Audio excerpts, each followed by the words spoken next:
10월 24일 주일 예배를 하나님께 드리겠습니다. 그에게 노래하며 그를 찬양하며 그의 모든 기이한 일들을 말할지어다. 그의 거룩한 이름을 자랑하라. 여호와를 구하는 자들은 마음이 즐거울지로다. 아멘.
우리의 모든 것을 아시는 하나님 아버지, 이렇게 한 주일을 주님의 은혜 가운데 살다가 거룩한 주일을 맞아 하나님 아버지께 나와 예배드리게 하심에 감사를 드립니다.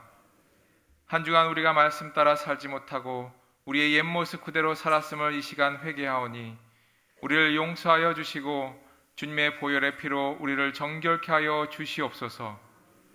오늘도 말씀을 사모하며 예배의 자리로 나왔사오니 우리의 심령에 하나님의 말씀을 부어주시옵고 그 말씀으로 우리의 영혼이 다시금 새로워지는 역사가 있게 하여 주시옵소서. 오늘 이 시간 우리가 드리는 찬양을 기뻐 받아 주시옵고 우리의 간절한 기도가 하나님 앞에 상달되어서 하나님의 응답을 받고 돌아가는 발걸음이 되게 하여 주시옵소서. 하나님의 마음을 깨달아 한 주도 은혜 속에 살아가는 시간 되게 하여 주시옵소서. 오늘 드려지는 우리의 예배를 통해 하나님만 홀로 영광받아 주시옵고 거룩하신 예수님의 이름으로 기도드립니다. 아멘.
나는 전능하신 아버지 하나님 천지의 창조주를 믿습니다.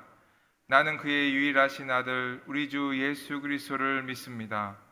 그는 성령으로 잉태되어 동정녀 마리에게서 나시고 본디어 빌라도에게 고난을 받아 십자가에 못 박혀 죽으시고 장사된 지 사흘 만에 죽은 자 가운데서 다시 살아나셨으며 하늘에 오르시어 전능하신 아버지 하나님 우편에 앉아 계시다가 거기로부터 살아있는 자와 죽은 자를 심판하러 오십니다.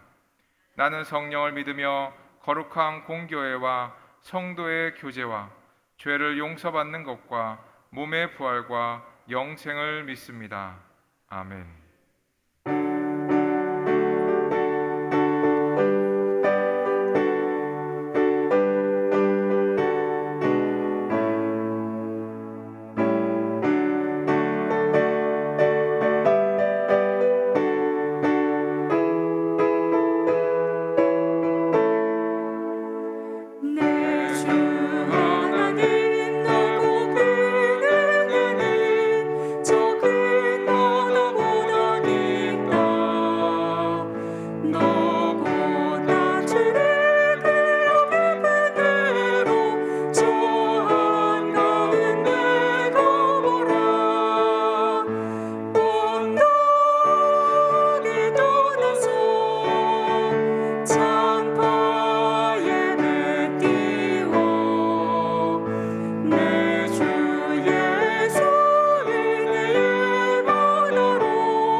지금도 살아계셔서 역사하시고 우리의 생사화복을 주관하신 하나님, 하늘의 신령한 은혜와 땅의 기름진 복으로 날마다 우리의 삶 가운데 충만케 하시고 오늘도 거룩하고 복된 주일을 허락하시어 감사와 기쁨으로 예배할 수 있도록 인도하시니 감사합니다.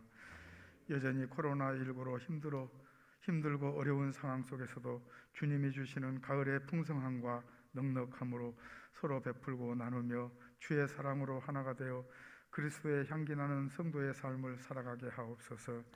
끝이 보이지 않던 코로나 팬데믹으로 낙심과 절망 가운데 빠져있던 우리의 일상이 하나님의 은혜로 위드 코로나 시행을 앞두고 있습니다. 돌파 감염과 변이 바이러스에 더욱 슬기롭게 잘 대처하여 예전에 누렸던 평온한 일상을 되찾게 하여 주시옵소서. 자유와 인권이 유린되고 있는 아프간 미얀마 땅 위에 주께서 긍휼을 베풀어 주옵소서. 폭력을 행사하며 인권을 탄압하는 권력자들이 돌이켜 회개하게 하시고 그 땅 위에 하나님의 정의와 평화가 임하게 하옵소서.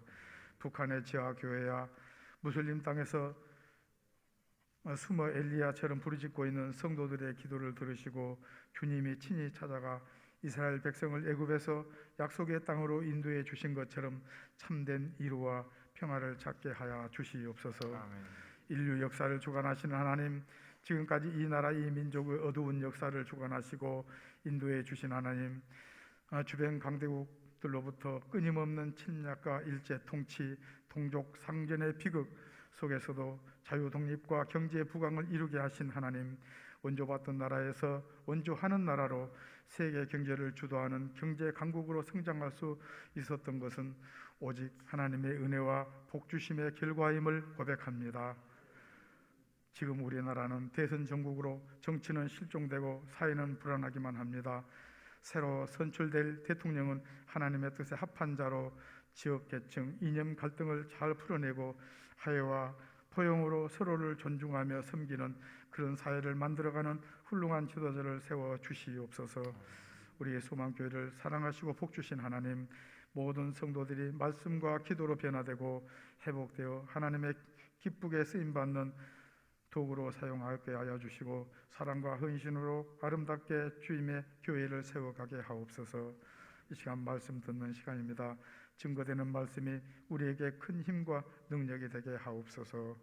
예수 그리스도의 이름으로 감사하며 기도합나이다. 아멘.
은혜가 풍성하신 하나님 아버지, 거룩한 주일에 주님 앞에 나와 예배하며 주님의 뜻을 깨달을 수 있는 기회를 허락하심에 감사를 드립니다.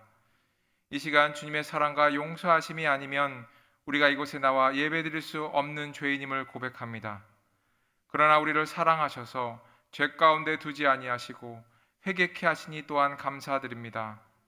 하나님의 한없는 은혜와 사랑에 감사해서 주님 앞에 귀한 예물을 이 시간 드리오니 이 예물을 기쁘게 받아주시고 연락하여 주시옵소서. 오늘도 하나님 앞에 귀한 예물을 드린 손길마다 하나님의 충만한 복을 허락하여 주셔서 하나님의 말씀이 언제나 사모되며 그 말씀을 들을 때마다 귀한 깨달음이 있는 복을 주시고 그 말씀대로 사라지는 능력 있는 삶을 허락하여 주시옵소서. 또한 우리가 서 있는 곳곳마다 더 풍성해지는 은혜가 있게 하여 주시옵고 또한 가정도 축복하여 주셔서 하나님의 사랑 안에서 언제나 기쁨이 넘치는 가정 되게 하여 주시옵소서. 자녀들도 복 주셔서 하나님께 온전한 믿음을 드리는 자녀들로 자라나게 하여 주시고 그래서 어디서나 꼴이 되지 아니하고 머리 되는 복이 있는 자녀가 되게 하여 주시옵소서. 하나님 아버지, 이 드려지는 예물을 통하여 예수님의 복음이 전해진 역사가 일어나게 하여 주시고 하나님의 영광을 드러내는 곳에 사용하여 주시옵소서. 예배의 시정을 온전히 주님께 맡기오며 이 모든 말씀 거룩하신 예수님의 이름으로 기도드립니다. 아멘.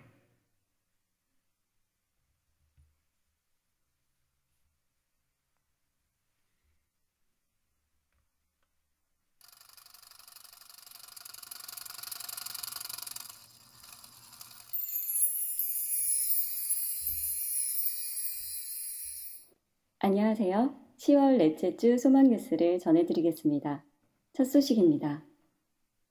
우리 교회는 방역 수칙에 따라서 1부에서 4부까지 각 부마다 좌석수의 20%가 모여서 예배를 드리고 2부에는 실시간 예배 영상을 송출합니다. 10월 말까지 예배 출석 목표를 정하겠습니다.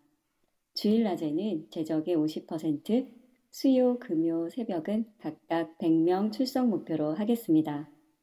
2주 이상 출석 목표에 도달한 부서에는 좋은 선물을 드리겠습니다. 이번 주간 담임 목사님의 일정은 24일 노예 목사 임직식, 26일 안양대 신학대학원 설교, 28일 교단 원로 은퇴 목사 예우의 설교, 29일 교단장 회의, 31일 대구 대신교회에서 황수원 원로 목사 추대식 설교가 있습니다. 지혜롭고 은혜 가운데 잘 감당하도록 기도해 주시기 바랍니다. 2021년의 주제는 회복이고 10월의 주제는 종교개혁의 정신 회복입니다. 종교개혁자들과 같이 오직 성경, 오직 그리스도, 오직 믿음, 오직 은혜, 오직 하나님께 영광의 신앙을 이어나갑시다. 우리 교회에서 10월 31일에 사랑의 헌혈을 합니다. 1층 게시판을 참고하셔서 많이 참여해 주시기 바랍니다. 우리 교회 청년부에 임예은 양이 신한금융투자 광고를 촬영하였습니다. 축하해 주시기 바랍니다.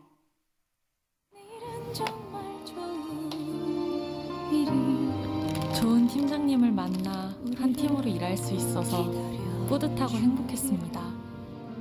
연주 씨, 팀장님! 그냥 잘 지내나 해서. 지금 뭐해? 안녕하세요. 잘 지냈어? 잘 지내셨어요? 연주 씨가 정말 많이 도와줬었는데 빈자리가 얼마나 큰지 몰라. 제가 좀 잘하긴 하죠. 연주 씨 잘하니까 금방 잘 될 거야. 근데 지금 자소서 쓰는 것 같은데 괜찮으면 내가 한번 봐줄까? 아 진짜요? 완전 좋죠.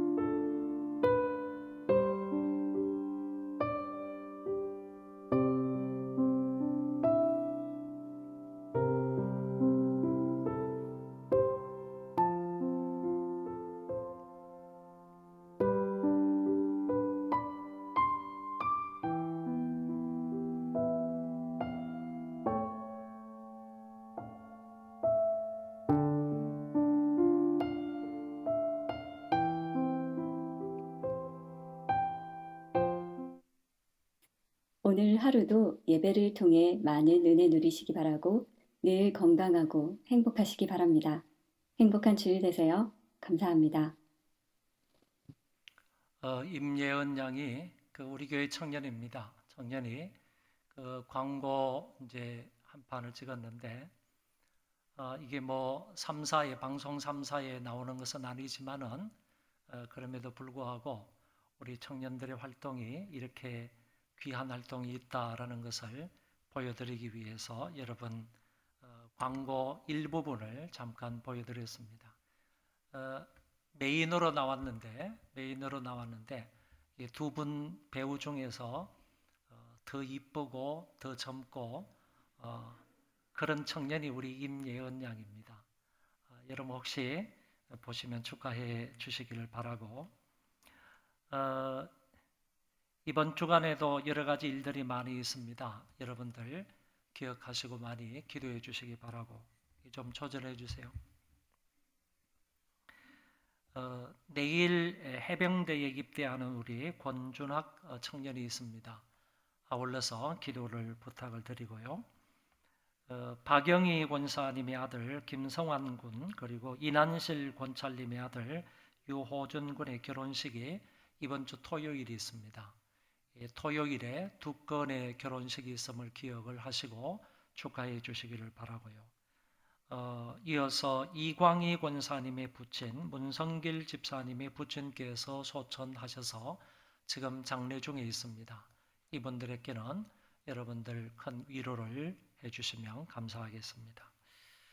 다른 광고는 여러분이 참고하시고 선교사님 중에 저희 교회에서 파송한 9분의 선교사님 가운데서 인도 임상순 선교사님이 비자 연장이 되지를 않아서 이제 다음 달에 귀국을 해야 하는 그런 입장이 있습니다. 위에서 많이 기도해 주시고 앞으로 어떻게 사역을 해야 할지 또 비자 문제를 어떻게 해결해야 될지 많은 걱정이 있고 기도거리가 있는데 여러분들 지속적으로 위에서 기도해 주시면 감사하겠습니다.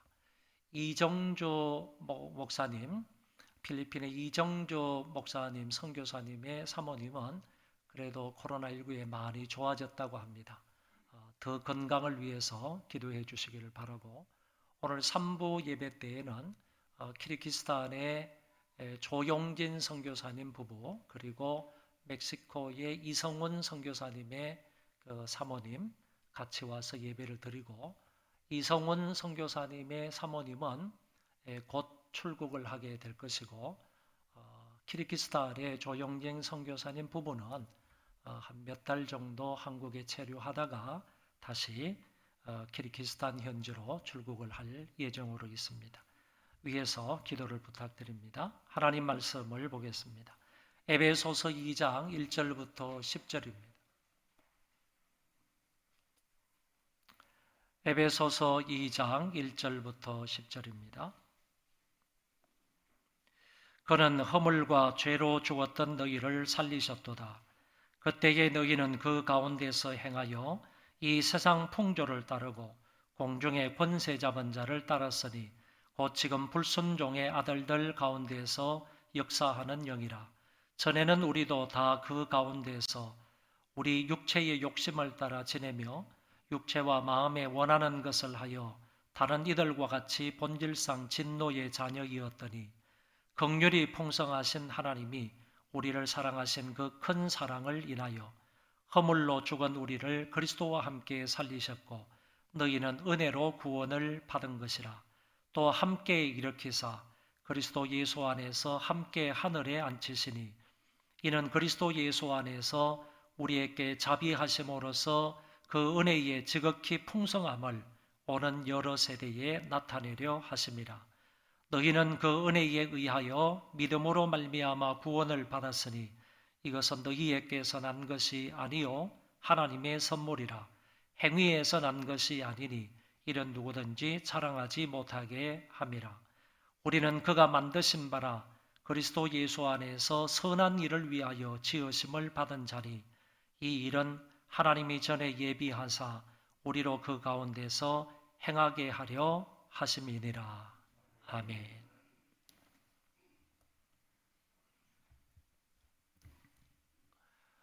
신학교에 들어가게 되면 조직신학이라는 과목을 공부하게 됩니다. 이 조직신학 안에는 7과목이 있는데 그 가운데 3번째 과목이 인간론입니다. 인간론에 관하여서 공부를 할 때에는 반드시 3개를 공부해야 합니다. 첫 번째는 창조된 인간, 두 번째는 타락한 인간, 세 번째는 하나님의 은혜 언약 아래에 있는 인간. 요 3단계에 걸쳐서 인간론이라는 과목을 한 학기 동안 공부하게 됩니다. 잠시 또 조금 더 구체적으로 설명을 한다면 인간론 안에는 처음에 타락한 인간, 창조된 인간이라고 했는데 창조된 인간 속에는 우리 인간은 하나님의 형상대로 지음을 받았다. 이것을 공부하고 두 번째는 사람은 이부 구조로 창조가 되었다. 육체뿐만 아니라 영혼을 가진 존재로 창조가 되었다. 이런 것을 주로 강의를 하면서 또 수업을 들으면서 이어서 사람은 우연히 존재한 게 아니다. 그리고 진화에 의해서 존재한 동물이 아니다. 이거는 하나님에 의해서 존재된 창조물이다. 하나님에 의해서 피조된 존재가 바로 인간이다, 사람이다. 이런 부분의 내용을 공부하게 되는 것입니다. 두 번째는 타락한 인간인데, 그런데 이 하나님의 형상대로 이부 구조로 창조된 이 인간이 하나님의 명령에 불순종한 겁니다. 하나님의 말씀을 따르지 않은 겁니다. 이것으로 인하여서 결국 타락하고 죄를 범하여 그 결과로 죽음을 맞이하게 된 것입니다. 인간이 어떻게 타락하게 되었는가, 그 결과가 무엇인가 하는 부분에 관해서 깊이 공부하는 부분이 둘째, 타락한 인간에 관한 것입니다. 마지막은 은혜 언약 아래에 있는 인간을 말하는데, 타락한 인간이 하나님의 은혜와 예수 그리스도의 피로 말미암아 구속을 받게 된 인간에 관하여서 공부하는 것입니다. 죄에서 자유롭게 되어서 이제부터는 성경을 통하여 하나님이 기뻐하시는 일을 찾아서 살아갈 수 있는 존재가 되었다. 이 점에 관하여서 강의하고 배우는 시간이 인간론입니다. 그래서 어느 신학교를 막론하고 인간론을 공부할 때는 창조된 인간, 그리고 타락한 인간, 하나님의 은혜 언약 아래에 있는 인간, 이 세 단계에 걸쳐서 인간론을 공부하게 됩니다. 그런데 오늘 본문의 말씀을 보면 이 세 단계의 인간론 가운데서 오늘 본문은 둘째 단계와 세 번째 단계를 확실하게 말씀하고 있더라는 것입니다. 그래서 오늘 본문 에베소서 1장 2장 1절부터 10절의 이 말씀은 세 부분으로 나누어서 1절부터 3절까지는 타락한 인간의 모습을 기술하고 있고, 4절부터 6절까지는 하나님의 은혜 언약 아래에 있는 인간의 모습을 말하고, 그 다음에 7절부터 마지막 10절까지는 구원을 받은 인간이, 다시 말해서 하나님의 은혜로 인하여서 죄에서 구원을 받은 인간은 어떻게 살아가야 하는가, 이 부분에 관해서 말씀하고 있기 때문에 본문을 세 단계로 나누어서 하나님의 말씀을 통하여 은혜를 받고자 합니다. 먼저 첫 번째 1절에서 3절에 있는 내용인데, 인간의 본래 형편에 관한 말씀입니다. 즉 타락한 인간의 형편이 어떠한지 이 부분에 관해서 에베소서 2장 1절부터 3절의 말씀을 보도록 하겠습니다. 1절에 보면 그는 허물과 죄로 죽었던 너희를 살리셨도다, 이렇게 말씀합니다. 여기에서 그는 하나님 여호와를 말씀합니다. 그리고 허물과 죄로 죽었다는 것은 타락과 그 결과를 의미하고 있습니다. 허물이라는 단어는 잘못된 발걸음 또는 침범이라는 뜻을 가지고 있습니다. 그래서 허물은 경계선을 넘어서 죄를 짓는 것, 바른 길에서 이탈하여 죄를 짓는 것을 일컬어서 허물이다, 이렇게 말합니다. 그리고 죄라는 것은 표적을 맞추지 못하였다, 관역에서 벗어났다, 이런 뜻을 가지고 있는데, 하나님이 원하시는 말씀에서 벗어났다, 그리고 그 말씀의 정도에서 빗나갔다 하는 의미가 바로 죄라는 뜻입니다. 결국에는 허물과 죄라는 말은 서로 비슷한 의미를 가지고 있는 낱말임을 알 수가 있습니다. 그리고 여기 죽은 상태에 관하여서 말씀하시는 것이 나오는데, 이 죽었다, 허물과 죄로 인하여 죽었다, 이렇게 말씀하시는 이 죽었다라는 이 표현은 죽어가고 있는 상태를 말하고 있지 않습니다. 혹시나 또 죽을 것이다, 이런 의미도 아니라는 것입니다. 여기에서 죽은 상태는 이미 완전히 죽어 있는 상태이다 라는 뜻을 가지고 있습니다. 허물과 죄로 인하여 완전히 죽은 상태이다, 이런 말로 사용을 한 것입니다. 기절한 정도의 상태를 말하는 것이 아니고 완전히 소생 불가능할 정도로 죽어 있는 존재를 일컫는 말입니다. 그럼에도 불구하고 실제로는 우리 인간이 살아서 활동을 하고 있는데, 그렇다면 이때의 죽은 상태라고 말하는 것은 인간의 영혼이 온전히 죽은 상태이다, 이렇게 설명할 수 있습니다. 그래서 그들의 영혼은 마치 시체처럼, 죽음처럼 하나님께 아무런 반응도 보이지 못하는 존재가 되었다. 다시 말해서 오늘 우리 태어나가지고 예수를 믿지 않고 타락한 그런 영혼들은 그 영혼이 죽어 있기 때문에 하나님에 대해서 어떤 반응도 보일 수 없는 존재이다. 이런 의미로 그 사람의 영혼이 죽었다, 이렇게 표현을 한다는 것입니다. 그들은 이미 하나님과의 관계에서 완전히 끊어진 상태에 놓여 있는 겁니다. 하나님과의 관계가 되어야지 하나님과 교통할 수가 있는데, 그 단 관계가 완전히 절단되었기 때문에, 끊어져 있기 때문에 하나님과 교통할 수가 없는 그런 상태, 이것을 일컬어서 그 영혼이 죽었다, 이렇게 표현을 하는 것입니다. 이렇게 1절에서는 허물과 죄로 죽은 인간, 다시 살아날 가능성이 전혀 없는 그 타락하고 부패한 인간에 관하여서 명확하게 밝혀주고 있습니다. 2절로 넘어가면 그때에 너희는 그 가운데서 행하여 이 세상 풍조를 따르고 공중의 권세 잡은 자를 따랐으니 곧 지금 불순종의 아들들 가운데서 역사하는 영이라.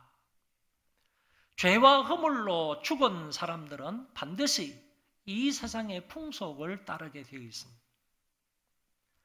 하나님의 말씀을 따르거나 하나님을 따르거나 하나님이 말씀해 주신 것에 입각해서 살아가는 것이 아니고, 또는 영적인 어떤 가치관을 따라가지고 사는 사람이 아니라, 그런 사람들은 세상적인 가치관을 가지고 살아가고 뿐만 아니라 이 세상의 여러 가지 유행과 이 세상의 풍속을 쫓아서 살아가게 된다는 얘기입니다. 갈라디아서 5장에 보면 이런 말씀이 나옵니다.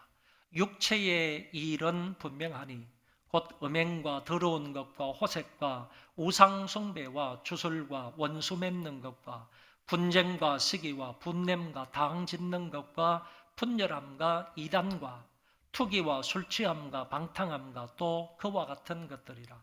전에 너희에게 경계한 것 같이 경계하노니 이런 일을 하는 사람들은 하나님의 나라를 유업으로 받지 못할 것이다.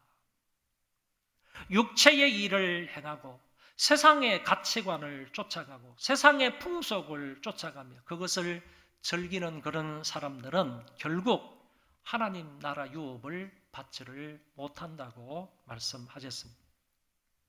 그리고 그 사람들은 공중의 권세 잡은 자를 따라 사는 상태가 될 것입니다. 이때의 공중의 권세 잡은 자는 사탄을 말하고 있습니다. 그래서 세상의 풍속을 쫓는 사람, 공중의 권세 잡은 자를 따라서 살아가는 그런 사람들은 결국에 사탄에게 속하여서 사탄의 지배를 받으며 사탄에 이끌려서 살아갈 수밖에 없다는 점을 말씀하고 있습니다. 여기에서 공중의 권세 잡은 자는 불순종의 아들들 가운데에서 역사하는 영이라 라는 말도 덧붙여 나오는 것을 볼 수 있습니다. 그러니까 사탄의 인도를 받아서 사탄을 쫓아서 살아가는 그런 사람들은 결국 그 불순종의 아들들 가운데에서 역사하는 영, 이 영도 결국에 사탄이라고 말할 수 있기 때문에 이 불순종하는 사람들 가운데에서는 항상 역사하는 영이 사탄일 수밖에 없습니다. 귀신일 수밖에 없다라고 말할 수 있습니다. 사탄의 조종을 받으면서 살기 때문에 그 사람들은 어쩔 수 없이 육체의 소욕을 따라서 살고 세상 풍조를 따라서 살 수밖에 없는 그런 사람이 된다는 것입니다. 3절에 가보면 육체의 욕심을 따라 사는 상태를 이렇게 말씀하고 있습니다. 전에는 우리도 다 그 가운데에서 우리 육체의 욕심을 따라 지내며 육체와 마음에 원하는 것을 하여 다른 이들과 같이 본질상 진노의 자녀이었더니 그랬습니다. 여기에서 육체의 욕심을 따라 산다 하는 이 말씀은 우리가 잘 생각을 해야 합니다. 저와 여러분들은요, 자연적인 욕심을 따라서 살 수는 있습니다. 다시 말하면 자연적인 욕심이라는 것은 식욕이라든지 성욕이라든지 수면욕이라든지 이거를 인간들이라면 자연적인 욕심을 다 가지고 있다고 말할 수 있는데 이것은 죄가 될 수가 없습니다. 사람이 먹는 욕심, 이 자연적인 욕심을 좀 갖는다든지 채운다든지 또는 성욕을 갖는다든지 수면욕을 갖는 것, 이거는 죄가 될 수가 없습니다. 그런데 이것이 죄의 성격을 띠게 되면 육체의 욕심으로 빠지게 된다는 것입니다. 그래서 음식에 대한 욕망이 강하게 되면 폭식이 되는 거고 또는 잠에 대한 욕망이 커지게 되면 태만을 낳게 되는 것이고 성에 대한 욕망이 강하게 되면 그것이 바로 정욕이 되고 마는 것입니다. 그래서 자연적인 욕심이 과하게 되면 그것이 정도에 지나게 되면 결국 육체의 욕심 속에 빠져서 살게 된다. 자연적인 사람, 구원받지 못한 사람, 죄로 인하여 허물로 인하여서 타락하고 부패한 사람, 그 영혼이 죽어서 하나님과 단절되어 있는 그런 사람들의 삶은 결국에 이 자연적인 욕심을 넘어서 육체의 욕심에 이를 수밖에 없다 하는 점을 성경은 말씀하고 있습니다. 바울은 3절 하반부에서 이들은 본질상 진노의 자녀들이다. 이 말은 이 사람들이 이렇게 살아갈 수밖에 없는 이유는 이들이 본질상 하나님을 멀리 떠난 진노의 자식들이기 때문이다라고 그 이유를 밝히고 있는 것입니다. 하나님의 자녀가 이제 진노의 자녀가 되었습니다. 칼빈의 말처럼 이 구절은 전적인 인간의 타락과 부패를 의미한다는 말이 맞는 말씀입니다. 지금까지는 그리스도 없는 인간이 얼마나 비참한가를 3절에서까지 말씀하고 있습니다. 그리스도 안에서 풍성한 은혜를 누리기 이전에 인간의 상태는 너무너무 비참하다는 것입니다. 하나님을 떠나서 불순종해서 죄를 지은 그 인간들이 얼마나 비참한 나락에 떨어져 있는지 그 부분을 우리에게 보여주고 있습니다. 바울은 하나님의 은혜를 말하기 이전에 그들의 죄악상을 심각하게 이렇게 기술하고 있는 것입니다. 왜냐하면 죄에 대한 바른 견해를 갖지 않으면 은혜에 대한 바른 견해를 절대로 가질 수 없기 때문이라는 것입니다. 우리가 은혜를 은혜로 알기 위해서는 그 이전에 반드시 죄가 무엇이고 죄의 결과가 무엇인지 그것을 나에게 어떻게 적용할 수 있는지 이 문제를 명확하게 이해를 하지 않으면 그 다음 단계인 은혜의 자리에 나아갈 수 없다는 얘기입니다. 그래서 사도 바울은 편지를 쓰면서 가끔 이렇게 말씀합니다. 모든 사람들을 죄에 다 가두어 놓고 그 죄악된 사람, 그 타락으로 인하여서 영원한 멸망에 떨어질 수밖에 없는 그 인간이 하나님의 은혜를 입고 구원을 받는 길을 그 다음에 제시하고 있는 부분을 볼 수가 있는 것입니다. 은혜를 말하기 이전에 그 인간의 죄악상, 타락상을 분명히 말해주고 있다라는 얘기입니다. 두 번째는 은혜 언약 아래에 있는 인간에 관하여서 4절부터 6절에서 말씀을 하고 있습니다. 이것은 한마디로 말하여서 그리스도와 함께 산 자에 관하여서 기술하고 있는 부분입니다. 지금까지 말씀하신 인간의 상태가 이제는 180도 완전히 바뀌어진 그런 모습입니다. 4절에 보시면 긍휼이 풍성하신 하나님이 우리를 사랑하신 그 큰 사랑을 인하여, 여러분 이 4절의 말씀은 대단히 은혜스럽고 귀중한 그런 말씀입니다. 1절부터 3절까지의 말씀에서는 주어가 나타나지 않습니다. 에베소서의 특징이기도 합니다. 1절에서부터 3절까지에서는 주어가 나타나지 않다가 이제 4절 초반부에서 주어가 딱 나타나는데 그 주어가 긍휼이 풍성하신 하나님이라고 주어를 밝히고 있다는 것입니다. 긍휼이 풍성하신 하나님, 하나님에 관하여서 말씀하시기를 그 하나님은 긍휼이 풍성하신 하나님이다, 이렇게 얘기를 합니다. 긍휼이 풍성하신 그 하나님이 죄와 허물로 인하여서 죽었던 그 인간을 살리셨다 이렇게 말씀하고 있는 것입니다. 5절에도 보면 허물로 죽은 우리를 그리스도와 함께 살리셨고 너희는 은혜로 구원을 받은 것이라 또 함께 일으키사 그리스도 예수 안에서 함께 하늘에 앉히시니, 여기에 중요한 동사 3가지가 나오는데 함께 살리셨고 함께 일으키셨고 함께 앉히셨다라는 말씀입니다. 이것은 한마디로 말하여 성도의 개인 구원의 경험을 이렇게 표현하고 있는 것입니다. 그러면 좀 더 구체적으로 어떤 경험을 말하는지를 보도록 하겠습니다.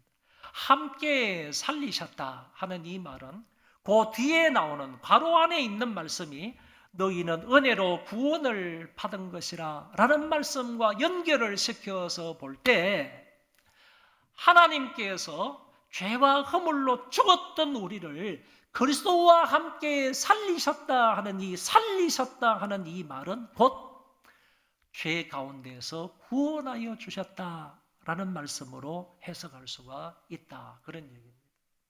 여러분, 저와 여러분들의 영혼은요, 죄와 허물로 말미암아 완전히 죽어있는 상태이기 때문에 다시 살아날 가능성이 전혀 없음에도 불구하고 하나님이 풍성하신 그 긍휼함으로 우리를 긍휼히 여기시고 불쌍히 여기시고 사랑하여 주셔서 예수 그리스도로 말미암아 그 가운데서 우리를 살려 주셨다는 말씀이에요. 구원하여 주셨다, 이렇게 분명하게 밝히고 있습니다. 그리고 두 번째 동사 함께 일으키셨다라는 말씀인데, 함께 일으키셨다라는 이 말씀은 그리스도의 부활과 함께 우리를 함께 부활시키셨다 하는 뜻으로 해석할 수가 있는 것입니다. 여러분, 성경의 원리는 이렇습니다. 부활하신 예수 그리스도를 믿는 사람은, 그에게 접붙임을 받은 사람들은 나중에 그리스도로 말미암아 다시 죽은 자 가운데서 살아나실 거라고, 살아날 것이라고 분명하게 말씀을 해주고 있습니다. 그렇기 때문에 이 말씀은, 함께 일으키신다라는 이 말씀은 성도들의 부활을 일컫는 말씀이다 라고 볼 수 있습니다. 마지막 날에는 분명히요, 어떤 모습으로 죽었든지 간에 성도의 죽음이 헛되지 아니하도록 하나님께서는 그리스도와 함께 그 죽은 자들을, 생명 있는 자들을 다시 살리실 줄로 믿습니다. 또한 함께 하늘에 앉히셨다라는 이 말씀은 성도가 그리스도와 함께 성천하여 하늘에 앉아 있다라는 뜻으로 해석을 할 수가 있습니다. 우리는 그리스도와 연합된 지체들이기 때문에 우리도 그리스도 안에서 하늘에 앉아 있다라고 말씀을 하고 있는 것입니다. 그래 놓고 보면 앞에 나오는 그리스도와 함께 살리셨다라는 말은 과거와 현재적인 의미를 가지고 있는 것이고, 그리스도와 함께 일으키셨다, 이게는 부활을 의미한다고 그랬죠. 그리스도와 함께 하늘에 앉히셨다라는 이 말씀은 미래적인 것으로 해석을 할 수가 있겠습니다. 이것이 바로 하나님의 은혜 언약 아래에 있는 인간이라는 존재라는 것입니다. 하나님의 은혜 언약 아래에 있는 존재는, 그 인간은, 그 사람은 어떤 존재이냐? 하나님의 긍휼하심으로 인하여서 그리스도와 함께 다시 살아난 존재이고, 그리스도와 함께 다시 부활할 존재이고, 그리스도와 함께 다시 하늘에 앉게 될 존재라는 거예요. 이 사실을 오늘 저와 여러분들에게 밝히 말씀하고 있습니다. 이것이 바로 은혜 언약 아래에 있는 사람들에게 주시는 하나님의 놀라운 은혜인 것입니다. 이것은 인간이 거절할 수 없는 불가항력적 은혜라고 합니다. 한번 따라하겠습니다. 불가항력적 은혜. 불가항력적 은혜. 하나님이 쏟아부어 주시는 이 은혜라는 것은 인간이 거절할 수 없다는 거예요. 하나님께서 우리에게 풍성한 긍휼을 베풀어 주시고 그 풍성한 긍휼로 인하여서 그리스도와 함께 죄악 가운데 있는 우리를 살리시는데 여기에 인간이 저항할 수 있느냐, 여기에 인간이 항거할 수 있느냐. 나는 이런 은혜를 받지 않겠습니다. 나는 이런 은혜가 나에게 불가합니다. 나는 이런 은혜를 받을 수 없습니다. 항거할 수가 없다는, 거절할 수가 없다는. 그래서 신학자들은 하나님의 이 놀라운 은혜는 불가항력적 은혜이다. 여러분, 나중에 그리스도와 함께 죽은 자 가운데서 우리를 살리실 때 그때도 우리가 그 하나님의 놀라운 은혜를 항거할 수 있습니까? 항거할 수 없다는 거고, 그리스도와 함께 우리를 살리사 하늘에 앉게 하시는 데에도 저와 여러분들은 항거할 수 없는, 거절할 수 없는, 거역할 수 없는 불가항력적 하나님의 은혜를 입게 된다라는 말씀입니다. 그러면 이제 세 번째, 은혜 언약 아래에 있는 인간은 어떻게 살아야 하는가라는 말씀입니다. 7절의 말씀에 보면 이는 그리스도 예수 안에서 우리에게 자비하심으로써 그 은혜의 지극히 풍성함을 오는 여러 세대에 나타내려 하심이라, 이런 말씀이 나옵니다. 여러분, 여기에 하나님의 은혜가 지극히 풍성하다, 앞에서도 그 긍휼이 풍성하다 하는 말씀이 있고, 여기 7절에서도 하나님의 은혜는 풍성하다. 여러분, 이 말씀을 좀 더 살펴보니까 하나님께서 우리에게 부어주시는 이 은혜는 부족함이 전혀 없는 풍성한 은혜이다. 우리에게 차고 넘치는 은혜이다. 이런 의미를 담고 있습니다. 여러분, 믿으시고 마음에 와닿고 감동이 되시면 아멘 하시기 바랍니다. 여호와 하나님께서 죄와 허물로 인하여 죽었던 우리들에게 베풀어 주시는 그 은혜라는 것은 풍성한 은혜입니다. 말로 청량할 수 없는 그런 은혜입니다. 부족함이 전혀 없는 넘치는 은혜임을 분명하게 말씀을 하셨습니다. 이 말을요, 지극히라는 말이 있죠. 이 말을 NIV 성경과 ESV 성경에서는 이렇게 말합니다. 비교할 수 없는 은혜다. 청량할 수 없는 은혜라는 말로 번역을 했습니다. 저와 여러분들에게 베풀어 주신 이 하나님의 은혜는요, 풍성한 은혜입니다. 그리고 지극히 큰 은혜입니다. 비교할 수 없는 은혜입니다. 청량할 수 없는 은혜입니다. 이런 넘치는 은혜에 관하여서 여기에서 말씀을 하셨는데, 이런 은혜로 저와 여러분들을 구원하여서 하나님의 자녀 삼아 주신 목적이 무엇이냐? 7절에 보면 이 놀랍고 지극히 크고 풍성한 이 은혜를 오는 세대 여러 사람들 앞에서 명백하게 드러내게 하기 위함이다. 그래서 오는 세대, 우리들 다음으로 오고 있는 많은 세대의 사람들에게 하나님의 이 풍성하고 놀랍고 비교할 수 없는 이 은혜를 그 사람들에게 명백하게 드러내게 하기 위함이다. 그 사람들에게 명백하게 증거하기 위함이다. 하나님의 놀라운 은혜, 하나님의 지극히 풍성한 이 은혜를 그들에게 전파하게 하기 위해서 우리를 이 자리에 세워주시고 하나님의 자녀가 되게 해 주셨다라고 말씀하고 있습니다. 우리가 구원받아 하나님의 자녀가 되었다는 것이 얼마나 큰 은혜인지 모릅니다.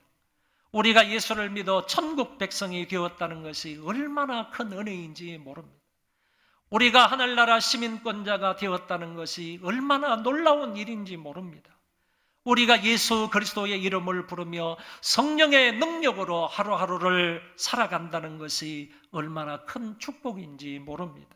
이제 이와 같은 놀라운 은혜, 청량할 수 없는 이 은혜를 입은 자들은 오는 여러 세대의 사람들에게 이 사실을 나타내야 합니다. 다음 구절, 두 구절을 한번 보겠습니다.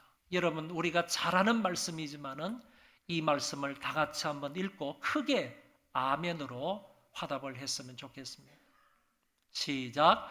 너희는 그 은혜에 의하여 믿음으로 말미암아 구원을 받았으니 이것은 너희에게서 난 것이 아니요 하나님의 선물이라.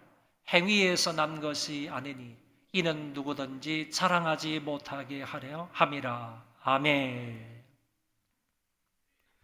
여러분, 구원은 하나님의 은혜로 인하여 믿음으로 말미암아 구원을 받은 것이지 나에게서 난 것이 아니라는 거예요. 내 공로나 내 어떤 노력이나 내 안에서 구원이 일어난 것이 아니고 구원은 전적으로 하나님의 은혜로 인한 믿음으로 말미암아 구원을 받았다. 이렇게 말씀하고 있습니다. 지난주에 오직 믿음이라는 설교를 했지 않습니까? 오직 믿음으로 말미암아 구원을 받는데 오직 그 믿음도 하나님의 은혜로 인하여 주어지는 것입니다. 하나님의 은혜로 인하여 믿음으로 말미암아 구원을 받는 것이다. 그 믿음조차도 하나님의 은혜로 주어진 것임을 본문은 분명하게 밝히고 있습니다. 구원은 하나님의 선물입니다. 우리의 행위로 말미암아 난 것이 아니기 때문에 우리의 행위로 인한 구원을 절대로 자랑할 수가 없는 겁니다. 자랑할 수 있는 것은 하나님의 은혜, 하나님의 사랑을 자랑할 수 있지만은 우리는 결코 구원에 있어서는 우리 자신들을 자랑할 수가 없다 하는 점을 말씀합니다. 마지막 10절입니다. 우리는 그가 만드신 바라 그리스도 예수 안에서 선한 일을 위하여 지으심을 받은 자니. 여기까지만 읽습니다. 여러분 보시기를 바랍니다. 우리는 그가 만드신 바라. 저와 여러분들은 하나님이 만드신 바라고 했습니다. 근데 창조에는요, 이중적인 창조가 있습니다. 첫 번째 창조는 하나님께서 말씀의 권능으로 하늘과 땅과 그 가운데 있는 모든 우주 만물을 창조하신 겁니다. 이때의 창조는요, 권능의 행위로 말미암아 이루어진 거예요. 하나님의 그 전능하신 권능의 행위로 말미암아 이루어진 창조입니다. 그런데 그 이후로 예수 그리스도의 피를 통하여서 예수 그리스도의 십자가와 그 부활을 통하여서 사람들을 새롭게 창조하는 것이 있어요. 그걸 가리켜서 제2창조라고 합니다. 하나님께서 예수 그리스도의 십자가와 부활을 통해서 사람들을 새롭게 창조하는 것을 가리켜서 새로운 피조물이라고 말씀하고 있는데 그 새로운 피조물이 되게 하시는 것은 하나님의 은혜의 창조 행위입니다. 앞에는 제1창조는 권능의 창조 행위라고 말할 수 있지만은 우리를 새롭게 하시는 그리스도를 통하여서 새롭게 하시는 이 새로운 창조는 하나님의 은혜로운 행위라는 거예요. 하나님의 은혜로운 행위로 말미암아 저와 여러분들이 구원을 받게 된 것이다 라는 말씀입니다. 결론적으로 좀 말씀을 드리면 우리는 죄와 허물로 죽었던 자들입니다. 전부 다 세상 풍속을 쫓았고 공중의 권세 잡은 자를 따랐으며 육체의 욕심을 따라서 살았고 결국 본질상 진노의 자녀들이었습니다. 긍휼이 풍성하신 하나님이 우리를 그 큰 사랑으로 우리를 살리셨습니다. 우리를 그리스도와 함께 살리셨고 함께 일으키셨고 함께 앉히셨다고 말씀합니다. 하나님의 은혜로 인하여 믿음으로 말미암아 구원을 받은 것이며 하나님의 선물이므로 누구든지 자랑하지 못합니다. 우리를 완전히 새로운 피조물로 만드셨습니다. 두 번째 창조는 은혜의 행위입니다. 이렇게 해주신 목적이 하나가 있는데 그것은 바로 하나님의 이 풍성한 은혜를 남들에게 전하게 하기 위함입니다. 이것은 구속받은 사람들의 의무입니다. 구원을 받고 난 이후 오는 영원한 세대에 이르기까지 우리가 감당해야 할 사명은 우리에게 부어주셨던 하나님의 이 놀라운 은혜, 이 풍성한 은혜, 비교할 수 없는 이 풍성한 은혜를 다른 사람들에게 전파하게 하기 위함이라는 것입니다. 바울은 이렇게 고백을 했습니다. 이 마지막 성경도 다 같이 한번 읽어보도록 하겠습니다. 내가 나 된 것은 하나님의 은혜로 된 것이니 내게 주신 그의 은혜가 헛되지 아니하여 내가 모든 사도보다 더 많이 수고하였으나 내가 한 것이 아니요 오직 나와 함께 하신 하나님의 은혜로라. 아멘. 여러분, 여기 말씀해 보면 사도 바울은 내가 나 된 것은 하나님의 은혜로 되었다. 믿어지면 아멘 하십시오. 나에게 적용을 시켜도 아멘 할 수 있죠. 내가 나 된 것은 하나님의 은혜로 되었다. 사도 바울은 교회를 핍박하던 자였습니다. 예수 믿는 사람들을 잡아다가 가두는 사람이었습니다. 포행하는 자였고 악행을 하는 사람이었습니다. 그럼에도 불구하고 하나님의 자비와 하나님의 인자하심과 하나님의 긍휼로 인하여 우리 예수님께서 사도 바울에게 나타나서 그에게 나타나서 바울을 180도 변화시켜 주신 겁니다. 그 이후로 사도 바울은 가는 곳곳마다 내가 나 된 것은 하나님의 은혜로 되었다. 교회를 핍박하던 사람이 예수 그리스도의 복음을 전하는 사도가 되었다. 이것은 하나님의 은혜로 말미암아 되었다라는 사실을 얘기합니다. 그리고 다른 사도들보다 더 많이 하나님을 위해서 수고했다. 다른 사도들이 수고하는 것보다도 더 훨씬 많이 하나님의 나라를 위해서 나는 수고했다. 그럼에도 불구하고 내가 한 것이 아니라 이것 또한 하나님의 은혜입니다 라고 간증하는 말씀이 바로 이 말씀이다. 그런 얘기입니다. 저와 여러분도 하나님의 놀라운 은혜를 받았다면요, 이 풍성하고 비교할 수 없는 이 은혜를 받았다면 이제 많은 사람들에게 하나님이 나에게 이런 은혜를 베풀어 주셨다고, 그 은혜로 인하여서 내가 구원을 받아 하나님 나라의 백성이 되었다고, 이 사실을 명확하게 사람들에게 전파하며 사실 수 있기를 바라고요. 아무리 우리가 이렇게 한다 할지라도, 교회 일에 헌신하고 충성을 다한다 할지라도, 남들과 비교해봐서 더 많이 수고하고 애쓰는 것이 있다 할지라도 그것 또한 내가 한 것이 아니라 하나님의 은혜입니다. 바울처럼 이렇게 고백할 수 있는 자들 되시기를 바랍니다. 다 일어나셔서 은혜로다 찬송하겠습니다.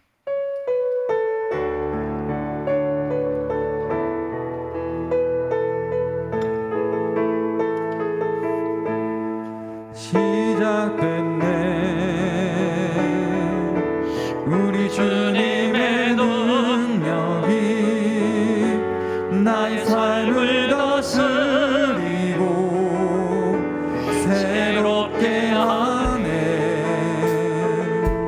자유하네 죄와 사망으로부터 나의 삶은 변하고 난 충만하네 은혜로다 은혜로다 주의 은혜 변함없는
변함없는 주의 은혜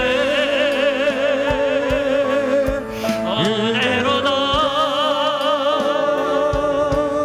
주의 은혜 변함없는 신실하신 주의 은혜 변함없는 신실하신 주의 은혜. 우리 다 같이 오늘 말씀을 붙들고 통성으로 기도하겠습니다. 전능하신 아버지 하나님이여 은혜를 감사합니다. 살아계신 아버지 하나님이여 감사합니다. 우리 하나님 아버지께서 저희들에게 이 말씀을 주셨습니다. 죄와 허물로 죽었던 우리를 그리스도와 함께 살리셨고 그리스도와 함께 일으키셨고 그리스도와 함께 앉히셨다고 말씀을 하셨습니다. 전능하신 우리 하나님 아버지여 오늘 우리에게 이렇게 놀라운 은혜를 베풀어 주셨습니다. 풍성한 은혜를 베풀어 주셨습니다. 비교할 수 없는 은혜를 베풀어 주셨습니다. 넘치는 은혜를 베풀어 주셨습니다. 이런 은혜를 받은 사람으로서 이제 마땅히 많은 사람들에게 오는 세대 여러 사람들 앞에서 하나님의 이 은혜를 명확하게 말하는 자가 되게 하여 주옵소서. 분명하게 전하는 자가 되게 하여 주시고 하나님 아버지 많은 사람들 앞에서 분명하게 이 사실을 증거함으로 인해서 오늘 우리에게 주어진 이 사명을 감당하는 자들 되게 하여 주시기를 원하고 기도합니다. 우리가 구원은 선행으로 받은 것은 아니지만 구원을 받은 사람들은 마땅히 선행을 행하여야 한다는 점을 기억을 하고 아버지 하나님이 선행이고 풍성하신 하나님의 은혜를 사랑하는 것임을 기억하고 이 말씀대로 살아갈 수 있는 우리가 되어지도록 아버지께서 인도하시고 도와주시길 간절히 바라고 원합니다.